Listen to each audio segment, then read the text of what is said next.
daawwattoota taatee hordoftoota keenya akkana jaagaa caalaaniisi.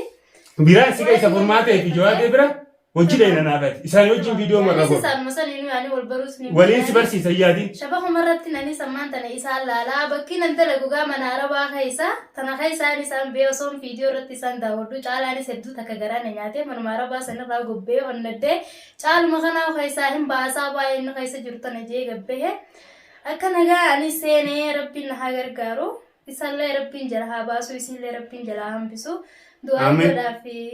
Amin inshallah. Asmaanu kan nagaa daawwattootaa fi hordoftoota. Baasiin waan yoo isiniif kan nama jaalala. Salmaan tana caalaa keessaa baatee jirta bara. Akkuma keessaa baate kanatti rabbiin. Alhamdulillah rabbil alamin.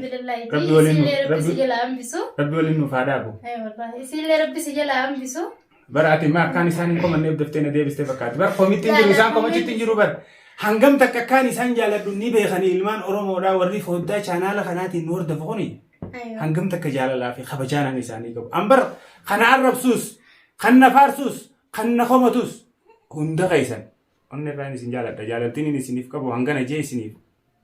Kiiloodhaan yookaan dheerinaan waan takkaan waaniin isinii madaaluun hin qabu. Wallaahi dhugaa rabbii san dubbachuudhaaf. Isin garuu akkamiin iyyaafachuu dhabdan.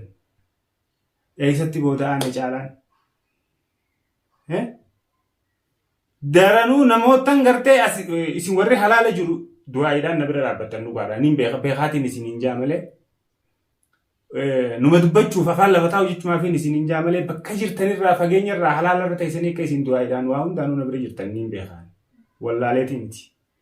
Garuu namoonni qaamaan naannoo kana biyyaan an keessa jiru kana keessatti argaman namoota hedduu jira.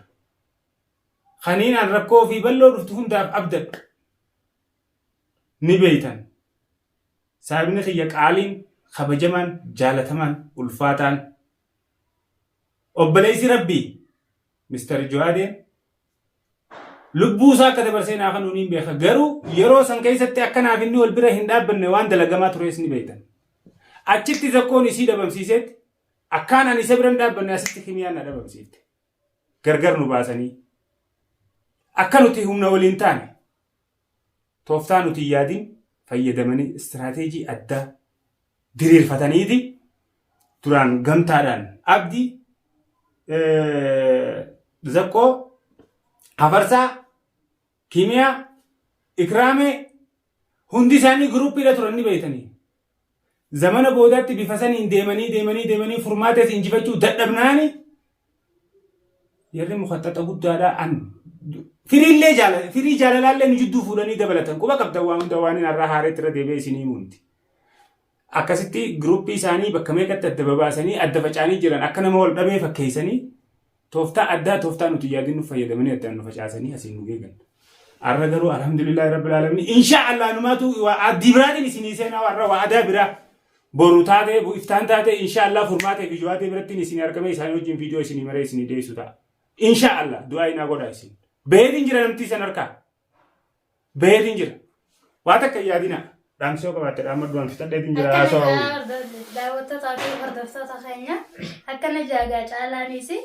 Biraan si keessa furmaatee fi jawaatee bira hojii dheeraa naafati. Isaan wajjin viidiyoo marra godhu. Isaan masaniinu yaani wal baruus ni. Waliin si barsiisa yaadiin. Shabaha marratti nani sammaan tana isaan laalaa bakki nan dalagu gaa mana arabaa keessa tana keessaan isaan beesoon viidiyoo irratti isaan daawwadhu caalaanis hedduu takka garaan nyaatee manuma arabaa sanarraa gobbee onnaddee caaluma kanaa keessaa hin baasaa baay'ee inni keessa jiru tana jee gabbee akka nagaa ani seenee rabbiin na haa gargaaru isallee rabbiin jala haa baasu isinlee rabbiin jala hambisu du'aa godhaafi. Amin inshallah. Asmaanu kan nagaa daawwattootaa fi hordoftoota keenya.